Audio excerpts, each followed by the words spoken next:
Alors, contexte sanitaire tendu, mais les enfants retourneront tout de même bien à l'école lundi prochain. Oui, une rentrée avec un gros point d'interrogation. Hier, le ministre de l'Éducation nationale, Jean-Michel Blanquer, a émis l'hypothèse d'imposer plusieurs tests Covid aux élèves avant de revenir à l'école quand un cas a été déclaré dans leur classe.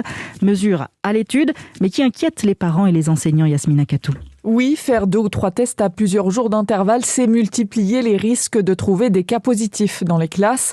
Pour les parents, imposer une telle mesure provoquerait un stress supplémentaire, dit Emmanuel Garot, président de la Fédération des parents d'élèves à Paris. La crainte pour les parents de voir le résultat d'un test devenir positif et engendrer évidemment pour eux beaucoup de difficultés, aussi bien en termes de garde de l'enfant, des parents qui ont la crainte aussi d'être désignés un petit peu comme étant les responsables de la fermeture de la classe de leurs petits camarades. Côté professeur, le syndicat d'enseignants SNUIPP demande un retour au protocole d'avril dernier. Un cas, une fermeture de classe pendant 7 jours. Faire plusieurs tests aux élèves avant un retour en classe serait insuffisant, dit Guylaine David, porte-parole du SNUIPP. Les contaminations vont décupler dans nos écoles et il va falloir protéger toute la communauté éducative. Actuellement, c'est pas le cas. On n'est pas suffisamment protégés dans nos écoles pour faire face à cette vague qui va nous arriver dès le mois de janvier. Guylaine David s'inquiète pour la scolarité de ses élèves. Il est parfois difficile de trouver un créneau pour tester les enfants, ce qui allonge le délai de retour en classe, regrette-t-elle.